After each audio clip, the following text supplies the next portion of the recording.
Mislim da je prozor otvoren, da.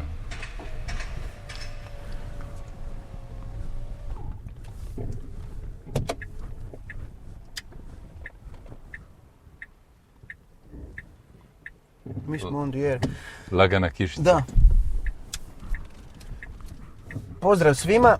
Danas se vozim sa gospodinom Ivicom Mudrinićem s kojim ću pričati o tehnologiji na krilima Nikole Tesle u najmodernijem tehnološkom vozilu današnjice u Tesli. Ima novo, Ivice, prva vožnja u Tesli? Nije, Saša Cvjetojević me pa ko bi svoje drugi nego prijatelj Saša, da. Saša je Dobar dan svima. I on će tu sjediti isto. Evo, drago mi je da ste našli vremena da se provozamo ovo subotnje kišno poslijepodne. Ono što vjerujem da mnoge zanima je poveznica između Ivice Mudrinića i novih tehnoloških rješenja, start-upova, ljudi koji participiraju u mijenjanju budućnosti. Oni koji vas ne poznaju nego samo kroz medije i kroz vaš nekadašnji politički angažman, u principu ne znaju da ste se vi vratili korijenima svojim. To je istina. Ja sam zapravo, tehnologija je dio mog života od malih nogu. Ja mislim čak kad sam odrastao tamo blizu Drniša, kaže mi teta da sam vukao žice tamo gdje su konji bili i osvjetljavao štalu. Tako da, ali kasnije kad sam se odselio u Kanadu sa obitelji, bio sam radio amater sa 10 godina i stalno sam bio povezan sa tehnologijom. Završio sam primjenjenu znanost, radio kao razvojni inženjer, imao svoju firmu nakon toga, radio u startup ambijentu i tako dalje, da sad ne duljim oko toga. Mislim, to je zapravo povratak korijenima. Da. I evo, ovaj hub, evo, 3,5 godine je prošlo, i vi ste investirali u druge, ali drugi su investirali i u hub sam po sebi, tako da ta priča se zakotrljala vrlo, vrlo, vrlo kvalitetno, koliko mi se čini, s obzirom na posjećujem često i dolazim i vidim šta se zbiva. Pa ideja je zapravo bila prije sad već 4-5 godina. Ivana Šoljan, Ante Magzan i ja smo gledali što bi zapravo mogli učiniti većinom. Nekako je postalo uobičajeno sjediti u birtiji i kukat kako ništa ne valja. Da. A mi smo rekli, ajmo napraviti što mi možemo, pa ajmo sjest u auto pa ćemo kukat. Recimo i to.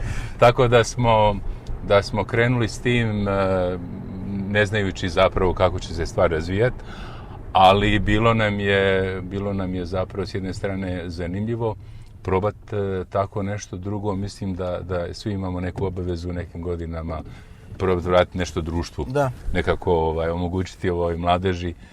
Tad smo tako razmišljali i mislim da se to pokazalo ispravnim.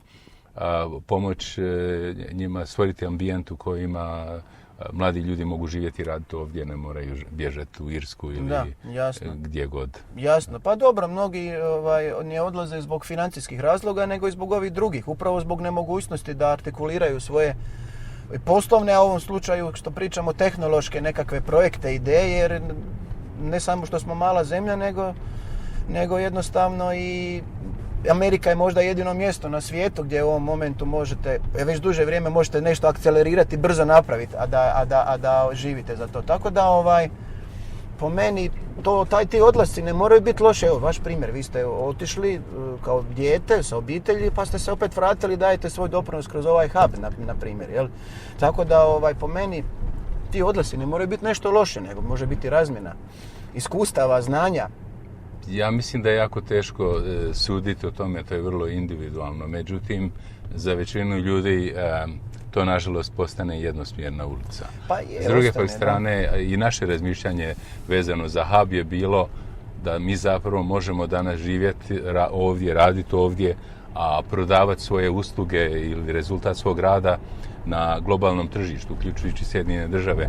Imali smo firme u hubu, poput Repstija, na primjer, koji ljudi žive i rade ovdje, a sve što rade globalno zapravo prisutni su u Americi, oni konkretno, ali može to biti bilo gdje, može biti Japan, Kina, to su bilo gdje. Primjeri tog razvijanja prema van odavde.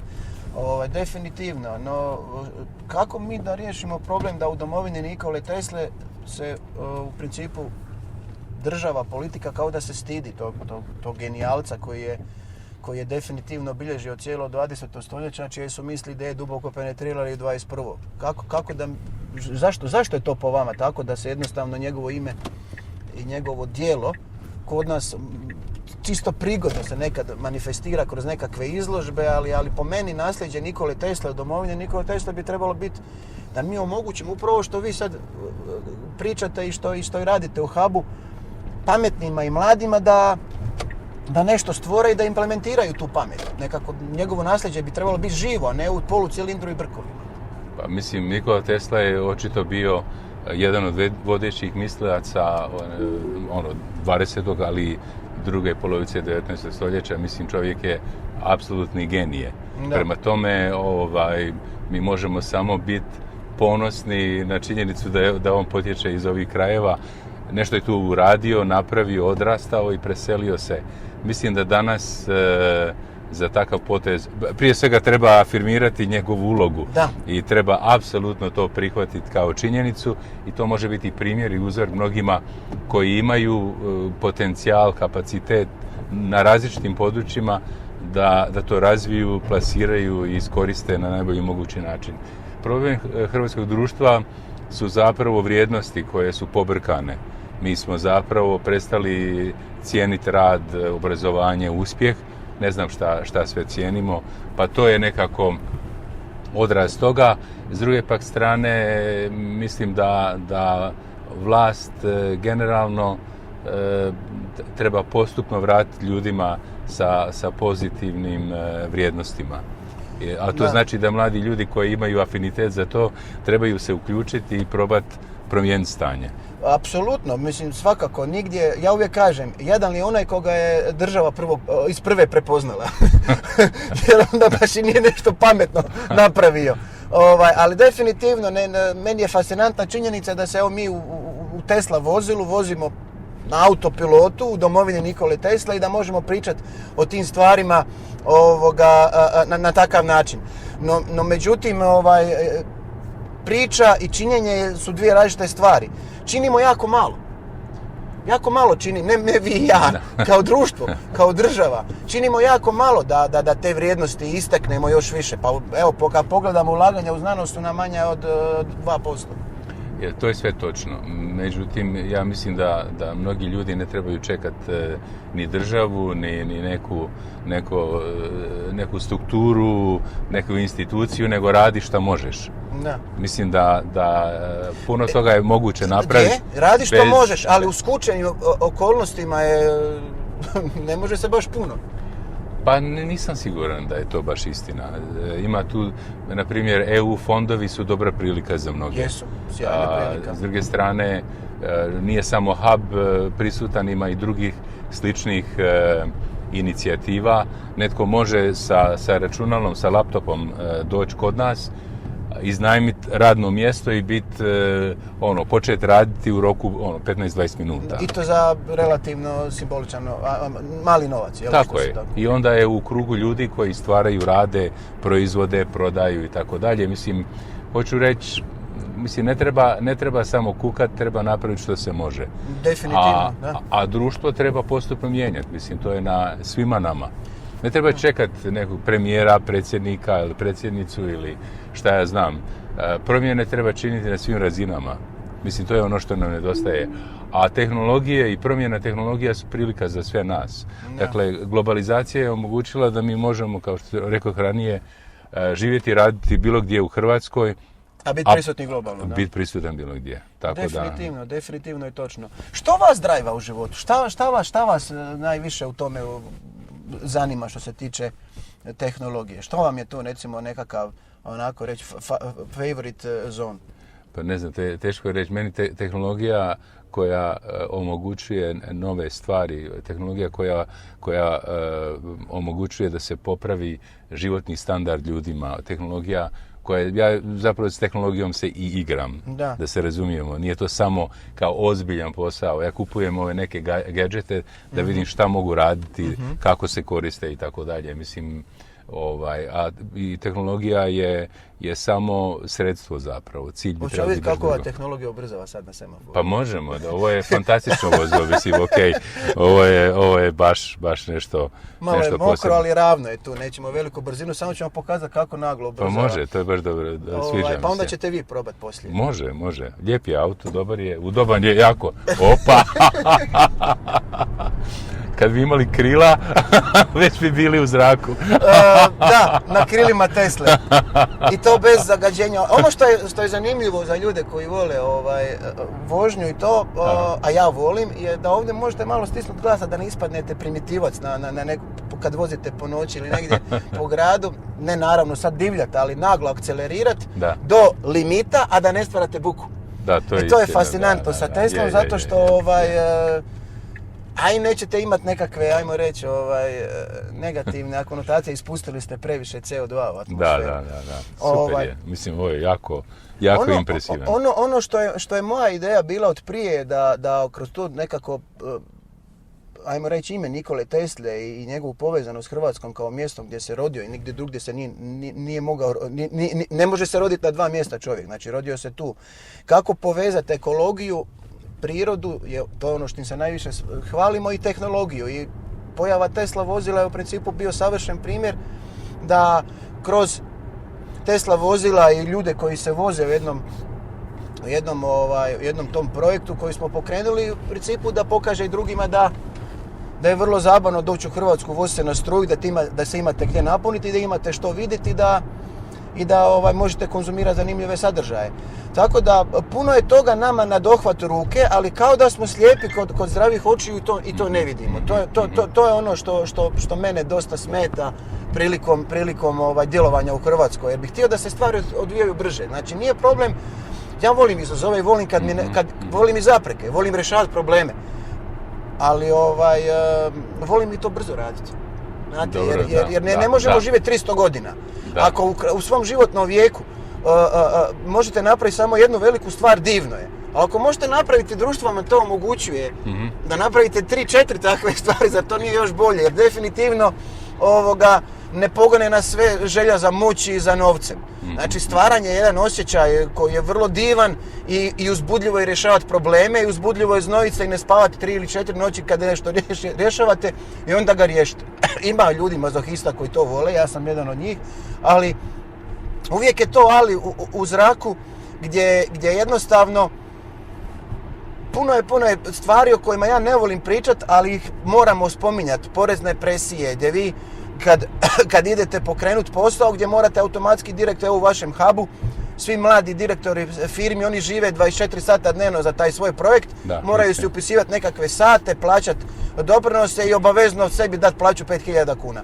Plus doprinose. I onda vam ministar ili neko kaže, pa ne morate vi isplatiti plaću, platite doprinose. Pa to je 10.000 eura u godinu dana plus ostali nameti. O tome se radi. Znači nije baš poticajno. Pa nije poticajno, to je istina. Međutim, šta ćemo sad? Pa da, to je. Promijenimo ono što se promijeniti može, uskladiti, ukalupimo se u ono što je. A mislim da je malo prije ste spomenuli dio vezan za Teslu, turizam, Hrvatsku. Mislim, mi smo zemlja izrazito naše prirodne ljepote su apsolutno rijetko gdje možete ovako nešto pronaći. Tako da je to prirodna poveznica između ekologije, znači očuvanje ekologije s jedne strane, i s druge strane korištenje tehnologija u toj funkciji, to je jedno, a osim toga imamo i druge prilike koje do sad nisu iskorištene. Na primjer, mi smo zemlja propuštenih prilika, to definitivno. To je istina, mi patimo od grijeha propusta, rekli bi neko filozofski gledano. To je istina, međutim, tu smo gdje smo, ali recimo Dalmacija ili obala koja ima izobilje sunca, uglavnom grije vodu na struju. Mislim, to je apsurd totalni. Na struju proizvedenu iz različitih ovih... Ali samo neobnovljivi. Pa da, mislim, od termo različita postrojenja gdje se generira struja i mi to koristimo za grijanje. Ali fora u tome da grad Maribor ima duplo više solara nego čitava Hrvatska, koja je u svojoj, ajmo reći, ovoj turističkoj analizi, ne turističkoj, nego šta je to bilo, to je strategija turističkog razvoja Hrvatske. Znači, prva rečenica je hrvatski najveći i najvažniji resursi su sunce i more. Pa dobro. Zašto i ne koristimo onda? Imamo skoro 2000, više od 2000 sunčanih sati i negdje oko 1876 kilovata po metru kvadratnom sunčeve energije. Dobro, to je poziv svim mladim ljudima koji slušaju, koji imaju afinitetu za ovako nešto da se uključe. I ajmo početi izgrađivati. Ali HEP ne da. Ne, ovdje nema veze sa HEP-om. Grijati vodu solarom nema veze sa HEP-om. Ne smijete, niste smjeli postaviti solare dok vam nisu dali dozvolu iz HEP-a. Sad je nešto to liberalizirano, ali ne pratim u zadnje vrijeme. To je za struju, ali za grijanje vode, mislim to za grijanje je nešto drugo. Da, mislim to može raditi ko hoće. Prema tome, šta čekamo? Znate što evo, još, poziv ljudima, ajmo to napraviti na nekakav jednostavan način. Sad će reći skeptici odmah, ali to, ali ovo, ali ono. Kao što kažu, a gdje će se puniti svi ti auti kad se jednom pojave? Dobro, Mislim, gdje će se puniti? Pa uvijek ima rješenja, samo što ljudi nisu upoznati s tim rješenja. Zato smo tu da pričamo o njima, o battery storageima, solarima i svemu ostalom. Sad ćemo otići ovdje na parking pa ćete vi sjeti za volan da malo zamijenimo uloge. Jeste sigurni? Osigurani smo, a znate kako su rekli onom predsjedniku Bushu kad je išao probat Segway. Kad je on pitao, je li to sigurno? Kaže, gospodine predsjedniče, s ovoga samo idiot može pasti. I onda sljedeći kadar vidimo Busha kako pada sa Segwaya. Tako i Tesla, samo idiot sa svojim autom može zabiti u zid. Jer ima early collision avoidance, znači on upozorava i usporava. Evo recimo da parkiramo auto i ostavimo ga pored ceste i da se netko ide zabiti u auto bi se sam u principu sklonio s ceste. Toliko je siguran. Ali u svakom slučaju ja vjerujem u vas zato što već ste probali, Saša vas je vozio, ako ste bili sa Sašom onda sve znate, onda ne moram ništa govoriti. I sad navigate za Frankfurt. Dobro. I sad će pokazati točno ovdje u principu koliko nam treba 722 km. Dobro. I pokazat će koliko puta trebamo stati da bi se napunili. Sad imamo 77% baterije. Mm-hmm. Znači, ja uvijek volim pričati ove crvene točkice na mapi, da su to granice civilizacije. Jer iza toga je nekakav wasteland, nekakvo međuzemlje, svijet koji još nije elektrificiran. I hvala Bogu Hrvatska tu jako dobro stoji. Mi imamo imamo supercharger u Vrgorcu, onda on ima 8 punjača. U Splitu također. Split, Zadar, vidim. Zadar, dobro. Senj, Otočac, Karlovac i Zagreb, Rugvica i Slavonski Brod. Znači cijela Hrvatska je pokrivena sa Teslinim superchargerima za brzo punjenje. Ima još oko 200 destination chargera i još jedno 200 drugih punjača. Tako da u principu ja ni ne koristim ništa nego Teslinu infrastrukturu jer je najpouzdanija. Ovo drugo imate probleme s karticama. Puno je kartica, RFID, morate imati 20 kartica. A s Teslom nema kartica, nema ničega, vi se uštekate, punite i ako ste u ovome sustavu plaćanja, onda vam naplaću, ako niste, onda vam je besplatno. Ovo s ovim autom je besplatno, jer je prema dole. Aha, tako samo. Kočnice nema, je tako? Aha. To je to. Dobro. Opa, baš dobro. Niš se ne čuje. Da. To je nevjerojatno, kao da sam na biciklu zapravo. Pa u principu ja sam već navikao, meni je ovo glasno, jer stavio sam druge gume koje nisu bile prije, pa su mi malo glasnije. Sad su ove su Pirelli, bile su Michelin, malo su tiše. Tako da sam stalno sluškao i mi se nešto pokvarilo, čujem previše, a u principu normalno muhu je to već... Pa super je, baš je onako lagan za voziti. Jedno istraživanje u Velikoj Britaniji prije jedno 6 mjeseci sam ga pročitao, je pokazalo da su ljudi koji se voze na struju mentalno, fizički, psihički, da su sretniji. Da se osjećaju bolje jer ih im vožnja na struju učinila, neću reći bolji ljudima, ali sretnijima, zadovoljnijima. Sad je li to povezano s time što je struja jeftina ili je besplatna? Zavisi gdje se punite, možete lijevo desno, gdje vas god volje. Ajde, idemo desno.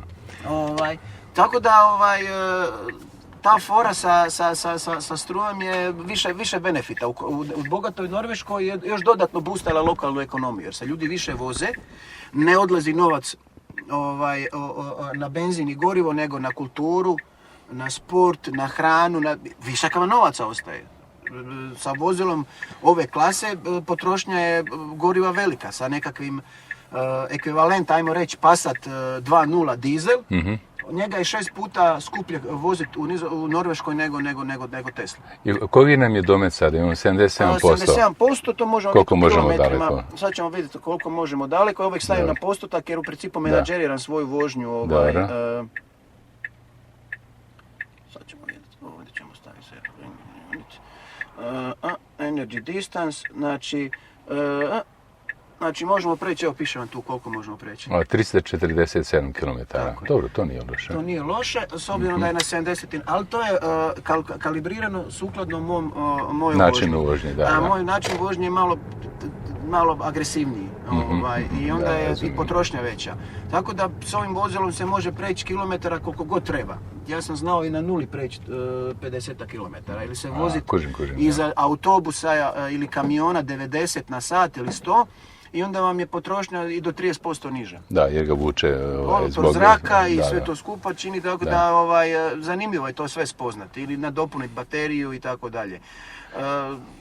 Rekli ste ranije što se može činiti. Ja zapravo mislim da ima puno ljudi koji imaju taj potencijal i mnogi su pali u tu pomodnu, jer zapravo postala je moda otići vani. Znači, tu se ne mre ništa, ajmo mi svi onako iz selice i tako dalje. Mislim da je greška, prije svega vani nije nužno puno bolje, drugčije je sigurno, ali nije nužno bolje. Drugo, sloboda i stil života koju mi imamo ovdje teško je pronaći bilo gdje drugdje. Znači, količina rada i količina odmora, bliskost obali i tako dalje. Mislim da Hrvatska u tom pogledu ima ogromnu prednost i to treba također valorizirati kad se o tome razmišlja. Ali ima puno ljudi, mladih ljudi koji su od ničega stvorili jako puno. Evo, u Hubu imamo dakle puno primjera. Imamo Ivana Mrvoša koji je krenuo sa ovim pametnim klupama i mislim to je fantastičan uspjeh. Isto rekli bi ko to uopće može, ko bi rekao mladi... To je klupa. Da. Što će nekom klupa, jel? Ali dobro, klupa se može napraviti na način da bude zanimljiv. Da, ali to nije samo klupa, to je novi tip klupe, to vrijedi, ja mislim, za mnoga područja. Budući smo turistička zemlja sunca, mora i ono što smo rekli, to se samo po sebi nameće kao rješenje. Međutim, kontinentalni dio Hrvatske je itekako vrlo zanimljiv, bogat na drugačiji način. Zagorje, Slavonija, Ja sam fasciniran u Zagrebu kad vidim koliko malih obrta i firmi ima koji sve izvoze i to zanimljive, pametne stvari, ne poluproizvode. Tako je. Zanimljive stvari. Znači, ali s druge strane sam razočaran kad vidim Dalmatinsku Zagoru, ali opet sad se nešto i bude u ovim našim krajima, otpuste vi i ja, bazeni, pršuti, OPG, znači ima ljudi koji žele stvarati i pokazuju da se može. Jel? Moji rođaci i susjedi su dolje u mom selu napravili fantastične vile sa bazenima, to što kažete, i pune kapacitet, ja mislim, bolje nego većina gradova. Mislim, to je nevjerojatno. U Imotskom ima sada negdje oko 150 bazena. Pa mislim, znači, to je fascinantno i svi su popunjeni i oni se sami čude svom uspjehu. Kad kaže, pitali su jednoga, pitaju ga, dobro, kaže, pa šta rade? Pa kaže, ništa, kaže, došli ona i on, kaže, i dvoje dice. Dica po cijeli dan trče okolo, igraju se. On, kaže, ujutro se digne, ode, kaže, u ovaj super Konzum, kupi pivu i roštilja. A ona čita knjigu pored bazena. Kaže, neki ljudi skroz. I onda skuže da su svi takvi koji im dolaze, u principu da su ljudi došli zbog toga. I onda se čude, vidi fakat to radi. Znači, ljudi nisu svjesni svojih komparativnih prednosti ni u intelektualnom, ni u nekakvom drugom smislu. A neko ih ide motivira u tome. Ja uvijek tvrdim da je država najveći krivac za lošu atmosferu u svemu u našem društvu, jer onaj ko ima odgovornost i ko se drznuo da preuzme upravljačku palicu i da kaže ja ću biti ministar i upravljač, pa bi, brate, nešto i znati o potrebama ljudi i kako gejnat ljude da nešto, da nekakvu korist društvo od toga ima. Ja sam vrlo kritičan prema svake vlasti, znači od kad se bavim ovim novim tehnologijama i stvarima, nijedna vlast nam nije bila prijatelj, bez obzira koja je bila vlast, ili HDZ, SDP, Most ili bilo ko, nismo dalje od prvog razgovora odmakli kad bi razgovarali. Tako da, smatram da kritike nedostaje, od samih ljudi i to na adekvatan način prilikom izbornog listića ili prilikom određenih aktivnosti. Vi možete, ljudi mali mogu sve promijeniti. Znači, ljudi su najveća snaga, ali nisu svjesni svoje snage, ti isti ljudi. Dok ih netko ne stavi u službu nečeg, bilo to plemeniti cilj ili negativan cilj, ljude se može izmanipulirati. Uvijek je riječ o manipulaciji. I kad im dobro činite i morate ih manipulirati, često nisu svjesni što je dobro za njih. Ima tu istine. Zapravo, tu su dvije stvari. Prvo, treba se angažirati, svi oni koji imaju za to nekakav afinitet, trebaju se, po meni, trebali bi se angažirati da to promijene, a svi ovi drugi koji nemaju afinitet za to trebaju raditi sve što mogu, bez razlike, unatoč vlasti i unatoč uređenju. I ima načina, mislim, nije to bezizlazno. Prođe život čovjeku, Ivice, prođe život čovjeku boreći se sa vjetrenjačama. I onda pitate se što ste napravili, a istodobno izgubili ste brak, djeca vas ne vide, a za što? Da biste u Hrvatsku donijeli nekakav boljitak kroz tehnologiju ili ne znam, ima ljudi razne stvari, vjeruju da su korisne.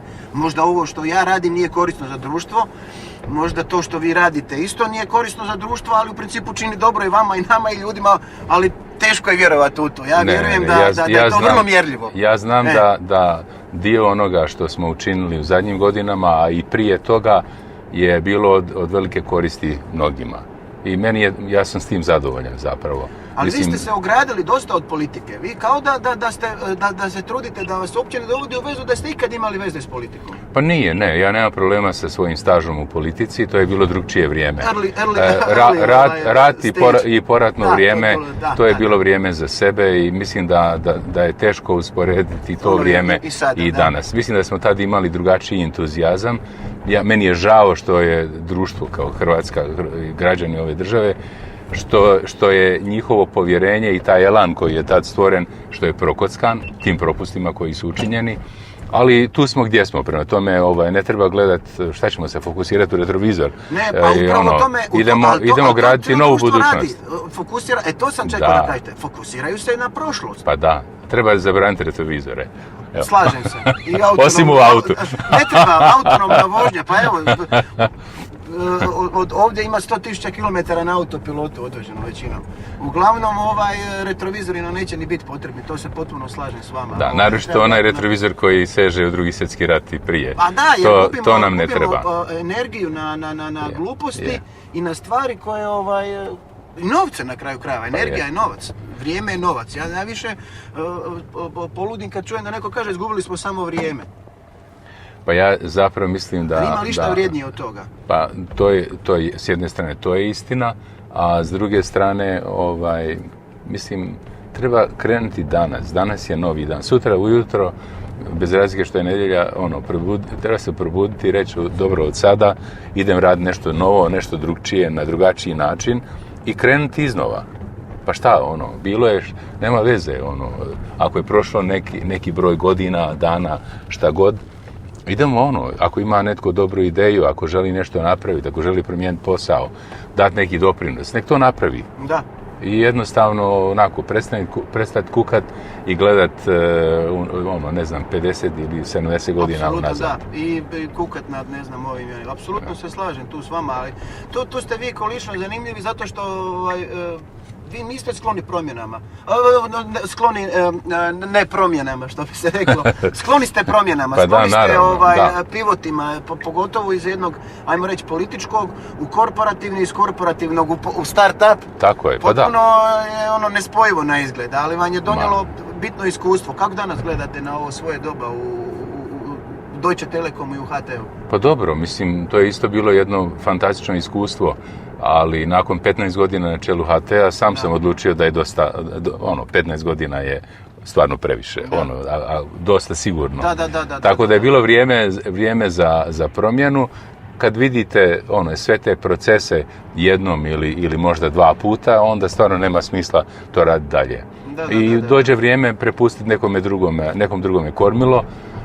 To je važan sustav i ja sam jako zahvalan i zadovoljan što sam imao tu priliku, ali i ovo što sad radimo, Ivana, Ante i ja, i kolegice i kolege u Hubu, Da. plus neke druge projekte u kojima sam uključen. Ja također smatram da je to jednako bitno, jednako važno, jednako dobro. Mislim, prema tome ja tu nemam ja sam sretan, probudim se svako jutro, novi je dan. Koliko radite sati dnevno ili tjedno? Pa zapravo kako kada. Ako treba zabrazdim, pa dobro, radi se 12 sati, šta ja znam. Ali ne radim to stalno, ne više. Radim umjerenije i imam nekakav drugačiji balans u životu. Treba zapravo, ljudi su bitni, čovjek je bitan, okruženje je bitno, ljudi koji su bliski, važni su. I treba se njima posvetiti veliku pažnju, jer ako se zanemari taj dio života, onda zapravo na kraju dana ostanemo prazni. Imamo neki uspjeh u karijeri, šta ja znam. Digresija, evo ga, u 200 metara 3 električna auta, 2 Nissan Leafa, sad jedan prošao i tu je parkiran drugi, znači kod nas ih ima sve više. Ima ih sve više. Tako da sve u svemu, ja sam i u ovoj fazi života jako zadovoljan. Osjećam se svjež, osjećam se prilično poletan i veseli me svaki novi radni dan. Tako da ja u tom pogledu, ne znam, ovo je baš za mene više nego dobro. Svaka čast. To ste dobro posložili, ako se dobro zdravstveno osjećate, nema ništa važnije od toga. Dobro, imao sam ja svoju zdravstvenu katarzu. Da, imali ste nešto, da. Tako da to me isto naučilo, to je jedna pouka. Cijenite da. Pa da, naravno. Ne cijeniš mnoge stvari koje smatraš samorazumljivim i sve prisutnima dok ih ne izgubiš. Tako je sa zdravljem najčešće, ali i sa zrakom. Znači, mnogi kažu, ali kod nas nije toliko zagađeno, a ne znaju ljudi da je kod nas u principu zagađenost od vozila na razini Europe negdje oko 23%, znači od prometa ide. Aha, da, razumijem. Kod nas je 43%.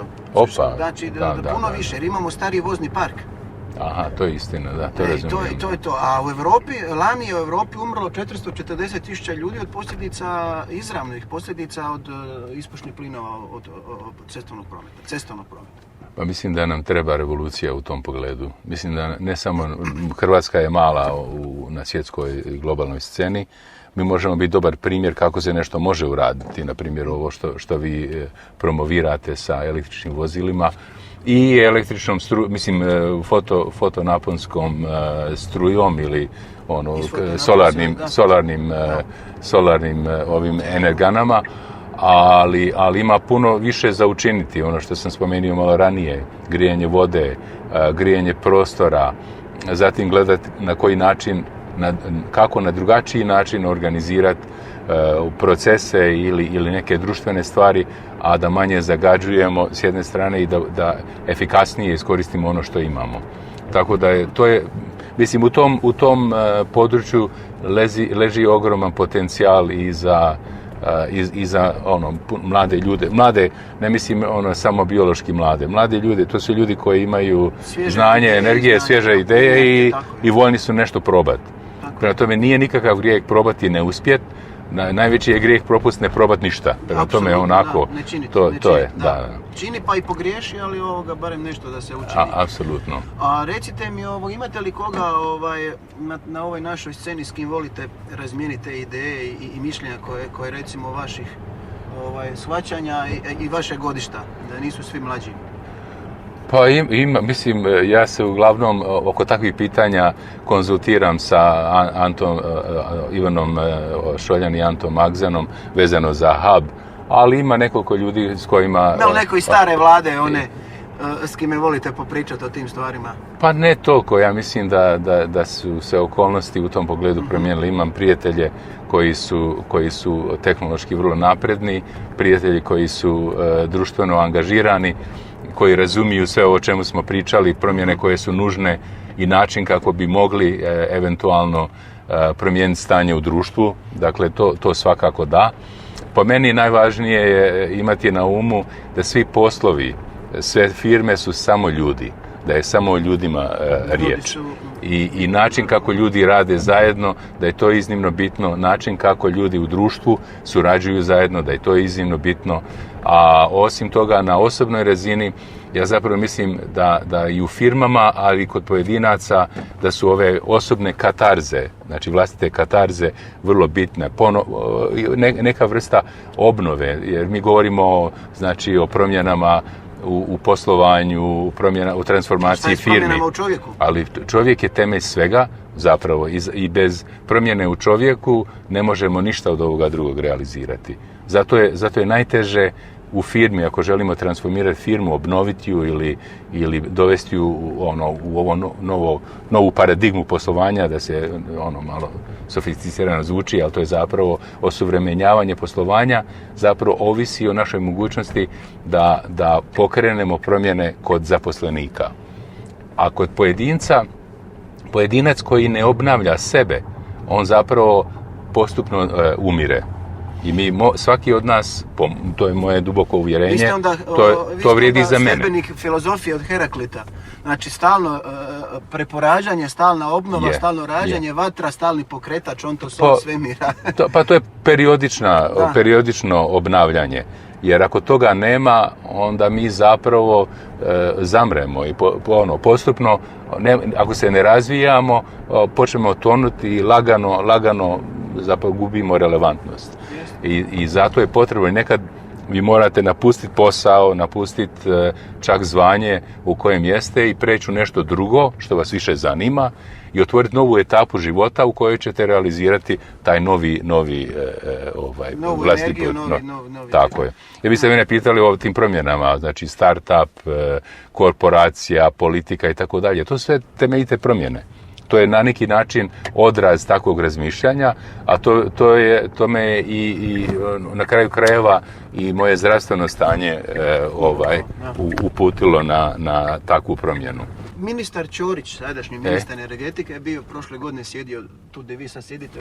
Pitamo isto, razgovarali smo vrlo lijepo i ugodno, no međutim ništa nije nakon toga promijenilo. Moj predlog bio, on je sam me pitao kako da potaknemo mobilnost u Hrvatskoj. Kako da dovedemo Teslu? Kad sam rekao kako i na koji način i kako ja mogu s tim doprinijeti, trebali smo operativno djelovati. Međutim, ništa nije dogodilo. Čim dođe do operativnog djelovanja, sva komunikacija se prekida. Pa zato jer ministar nije operativna osoba, pitanje je Nisam s njim trebao djelovati, nego s njegovim ljudima, ali svejedno, nije se ništa dogodilo. Dobro, ali nikakvih promjena. Moj prijedlog je bio da recimo, jedan od prijedloga je bio da se ukine PDV na kupnju električnih vozila i na takav način ćemo pomoći ljudima da kupe električni auto. Dobro, to je vrlo jednostavno. Ja mislim sasvim okej. Pa dobro, bilo je nekih drugih prijedloga i tako dalje. Definitivno postoje ljudi koji su utjecajni u društvu i jednim telefonskim pozivom mogu napraviti više nego neko da utroši 100 sati svog rada. A to bi trebali biti ministri u našem društvu. Ja se s vama slažem, da. To je istina. I oni mogu znatno doprinijeti pomoć određenim stvarima, ali moraju prepoznat, nego opet je problem i u tome što neprepoznavanje nije imanentno ljudima i njihovoj poziciji na kojoj sjede. Znači, na određenim pozicijama bi morali sjediti ljudi koji su u stanju prepoznati, ne moraju biti stručnjaci za sve, ali prepoznati i imati dovoljno muda da kažu ajmo napraviti to. Da se ne mora uvijek složiti njih 50. Nekad moraš donijeti odluku. Problem je donošenja odluke u našem društvu. Svi se boje donijeti odluku o bilo čemu. Da ne bi se nekome zamjerili, da ne bi nešto poremetili, jer očito strukturama odgovara status quo. A vi i ja smo ovdje sjeli gdje pričamo o futurizmu, o promjenama, o nečem novom. Kako možemo pričati o promjenama ako političke elite koje menadžeriraju i ministri koji bi trebali ministrirati procesima drže sve status quo. I onda imate strategije koje pričaju o nečemu do čega nikad neće doći. Znači nešto što će uvijek ostati u budućnosti. Mene ne zanima budućnost koja je neostvariva. Zanima me budućnost koja je opipljiva, koja je ostvariva i koja je počela sad. Zanima me budućnost u kojoj se vi i ja vozimo o auto da ne moramo uopće dirati volan, a ne pričati o tome. Tu vi ste u pravu, sad je pitanje je li to do ministra ili je to do... Ne govorim konkretno o njemu, to je do niz elemenata, to sam samo naveo kao primjer 20 godina ja komuniciram kroz razne projekte i ono što radim sa raznim ministrima i bez obzira na koja opcija vladala i ni sa kim nijednom nisam uspio naći dogovor. I dolazimo do toga da je možda sam ja kriv za to. Ne, ja zapravo mislim da je problem u većini slučajeva da ona razina upravljanja ispod ministra vrlo često koči promjene jer se boje za vlastitu egzistenciju ili se oni sami ne snalaze u tome. I dolazimo do teme sljedeće omiljene uhljebi.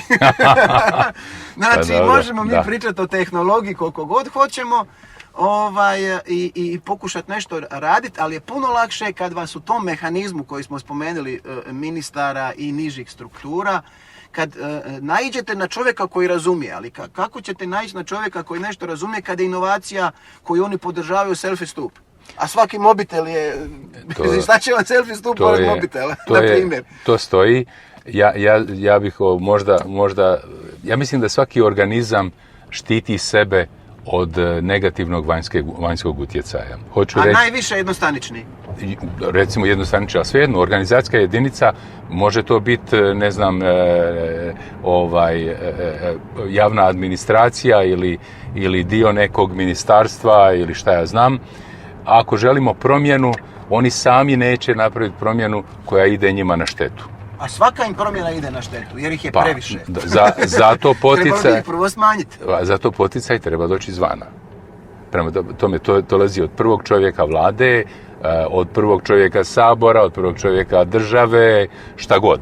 Ili na bilo kojoj razini od prvog čovjeka koji to vodi, koji prepoznaje potrebu za te promjene i koji inicira promjene koje su nužne kako bi znači došlo do... Evo sada moje pitanje, da sada dođe Zubić Vila i učini vas direktorom Hrvatske, premijerom, glavnim čovjekom, a mene vašim adjutantom. Što biste napravili da se to dogodi? Biste li prihvatili tu uslugu Zubić Vile ili biste to smatrali bad karmom i rekli nemoj, mene molim te, bin den. Šta biste vi? Ja mislim da znajući vlastiti habitus, ja zapravo ne volim biti u vlastitom propustu. Kad sam i bio i kad bi bio u prilici, ja bi ozbiljno se uhvatio zadatka i obaveze. Što bi bila prva stvar? Jako teško pitanje. Najprije prva stvar je utvrditi plan, kud idemo. Dobro, plan već vi imate i znate za njega. Onda bi krenuo sa implementacijom. Znači, složite ekipu koja je kadra to sve provesti, implementirati. To je važno, ekipa je važna. I to je, mislim, ekipa sa jasnoćom kud idemo i jednostavno krenuti u provedbu. Ekipa je najbitnija za sve, apsolutno. Pa je. Ne može ni Ljudi, mirni ministar bez ekipe.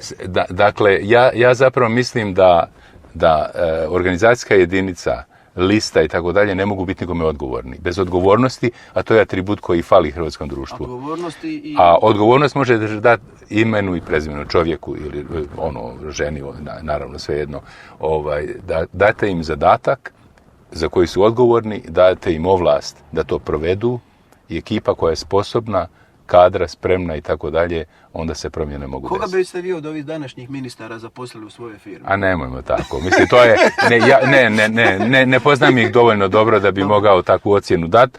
Mislim da javnost zna i vidi tko radi, tko gura i tako dalje, a tko manje radi. Mislim da je svima nama jasno kogod promatra gdje je vlada tanka, gdje je jaka. Ali to je na premijeru da odluči. Da. On je zapravo odgovoran za stanje. A on je odgovoran, da.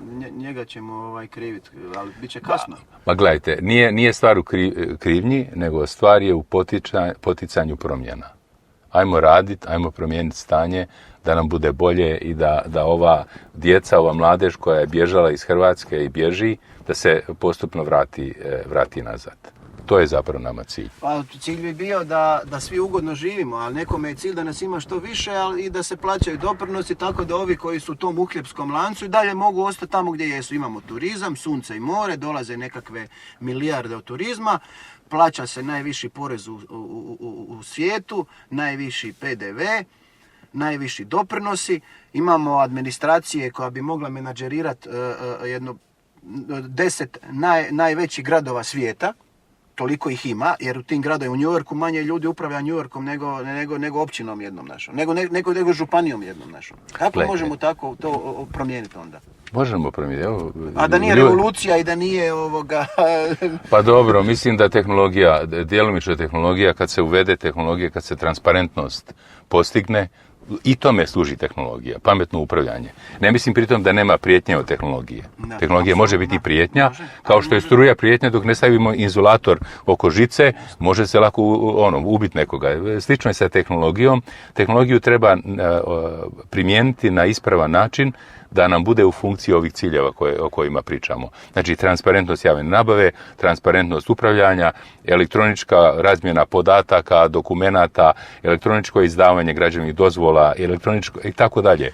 Tako a šta mislite o onoj varijanti da algoritmi upravljaju procesima na isti način na koji saborski zastupnici ili u bilo kom parlamentu Europe upravljaju procesima u društvu, da njih zamijenimo algoritmima koji nisu korumpirani, koji ne rade greške, koji ne razmišljaju o kolateralnoj šteti ako je bitna interes za širu društvenu zajednicu, ne razmišljaju o gubitku izbora, ne razmišljaju o tome kakvu će kravatu odjenuti, kako će ispast pred kamerama i o svom PR-u, nego isključivo o srži onoga za što su zaduženi. Ja ne bi državu predao algoritmu. Ja bi u našu odmah. Ne bi ja. Ja mislim da treba ispraviti problem, a ne stvoriti potencijalno novi. Znači, nemojmo zamijeniti jednu... I to je promjena, pa ispravit ćemo i to ako ne bude valjalo. Ako i to ne bude valjalo. Pitanje tko i kako, jer svaki sustav štiti sebe, pa i ta umjetna, taj algoritam štitiš sebe.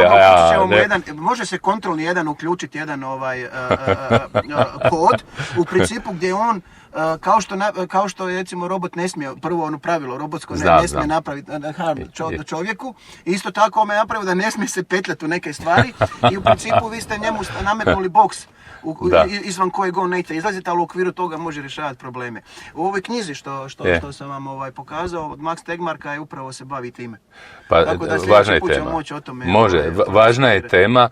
Mislim da su naši problemi prilično prizemni, a ova rješenja koja spominjete, to je nešto za budućnost, oko čega treba voditi brigu, ali prizemne teme danas, kako omogućiti mladim ljudima da ostanu i žive ovdje, kako dići prosječnu neto plaću na preko 1000 eura, ono 7.500 kuna.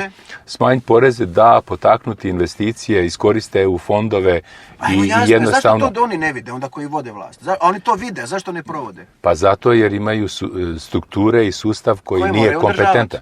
Dobro, oni nisu možda dovoljno kompetentni, a ne žele sebe smijeniti i napraviti štetu sami sebi, a nema poticaja izvana da se nametne rješenje. Zato algoritam neće o tome razmišljati. Pa nas dvojica smo algoritam, pa mislim imamo mi algoritama 4 milijuna, ajmo ih upregnuti u promjene.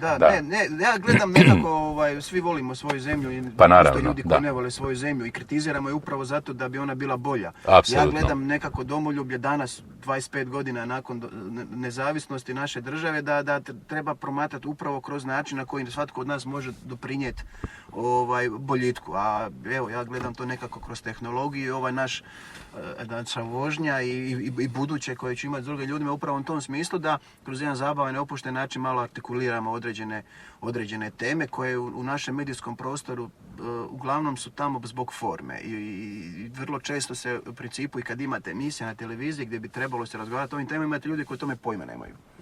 Dobro, ima toga, ali mislim da je budućnost naša, ovisi šta ćemo napraviti, ali imamo sjajni potencijal. Imamo prekrasnu državu, prekrasne ljude, bez razlike na vrijednosti. 200 godina imamo prekrasnu državu i prekrasan potencijal. Dobro, ali imamo vrijednosni sustav koji je poremećen, ajmo ga promijeniti. Mislim, sve možemo promijeniti. Apsolutno. Prema tome, nema razloga da ne živimo iznimno dobro. Tako da je odluka je na nama, svaki dan, svako jutro. Evo, i ovi koji slušamo... Da bi puno brže bilo da dođe Zubić Vila i da... Ne treba čekati Zubić Vilu. Pa dobro, svaki od nas... Nova tehnologija koja dolazi i kako se razvija će uskoro i biti Zubić Vila. Jer danas možemo uzgojiti hamburger praktički u istom objektu kao što je mikrovalna, u istom devajsu. naraste u 3D-u. Dobro. I srce, Ja i i dalje biram organsko bez intervencije. Tu smo sad došli do te prednosti da nas autoindustrija, koju neki ponovo prizivaju, nas je zaobišla, a samim time i zagađenja. Mi smo ostali u principu prirodno netaknuti, nezagađeni od te nekakve tamne metalurgije industrije i otvara se prostor upravo za ove nove bijele industrije, to su te IT i Internet of Things i cijela ta jedna paleta digitalnih industrija u kojima imamo priliku jer su u početku. A kad je nešto u početku, onda je veći je rizik uskočiti u to, ali ako čekaš da svi uskoče i uđeš na kraj, onda u tom vrtu više trešnje su sve pobrane. Da. Ali rizik i potencijalni povrat su vezane posude. Apsolutno. Znači što je veći rizik, to je veći potencijalni dobitak. A mjera je bit svih stvari, one koji jesu da jesu i koji nisu da nisu, što je... Dakle, ja sam optimist, hoću reći. Ja sam isto optimist. Prema tome... Čak i za našu zemlju sam optimist, jer imamo više sreće nego pameti. Mi smo ko ona lijepa plauša koja nema baš neki IQ, ali bogato će se udati. Nemojmo plaušamo na taj način. Nema mjesta seksizmu. Ja mislim da imamo fantastične i žene i muškarci, mislim ovi građani, sugrađani naši, imamo fantastične ljude. I treba im samo dati šansu da rade. I pozvati ih zapravo da se uključe. Svakom društvu je podijeljeno približno sa jednakim omjerom fantastičnih ljudi, pa tako i naše. To je recimo svako društvo ima oko 6,5 do 7% inovatora, 12,5 do 17% early adoptera, 20% ovih koji odmah uskaču nakon early adoptera, imate onih 30% na kraju koji ne mijenjaju mobitel dok im se ne raspadne. To je sve točno, ali se Tesla rodio ovdje. Da, i da je ostao ovdje, jadan možda bi imao školu kao nekakav malo čudan pjesnik. Nisam siguran, ne znamo. Njemu su patenti ukradeni, tek se sad polako saznaje. Dosta toga je što se novog otkriva o njemu i evo Igor Rudan koji će ovdje sjediti također u jednom od sljedećih ovih epizoda i vožnji. Upravo priprema nove materijale o Nikoli Tesli, pa smo se malo i konzultirali jer dosta znamo o Nikoli Tesli i o poveznici opet Tesla Motors, Tesla Company sada sa Teslom i tako dalje. Da je imamo tu perspektivu koja je toliko moćna, potencijal koji je toliko moćan da svakom koga prepoznaje ne možete to ravnodušno gledati i ostati hladni, ostati ravnodušni na to. Ja jednostavno ne mogu da ne vrištim i kroz društvene mreže i emisije i priloge i sve gdje se god pojavimo o tom potencijalu koji je neiskorišten, a vrijeme nam je najbitnija komponenta. Slažem se. Poziv na inicijative, ajmo tako reći, da ne kažem akciju. Kako vam se svidjela ova vožnja danas? Super, jako je udoban za voziti. Ja ugodan sugovornik. Fantastičan, apsolutno da. Ja se obično kad imam emisije do sad u svom novožnjačkom gradu trudim biti neugodan, ali pošto je ovo moj auto, ne mogu u svom autu biti pozvat nekoga u gostilu kuću, uredi biti neugodan prema njemu. Nije, jako ugodno, hvala. Tako da i budući ovi razgovori će proteći u ovakvom prijateljskom tonu, uz koju pošalicu i nadamo se da ćemo akcelerirati procese. Ivica, hvala puno. Hvala, sretno. Hvala. Hvala.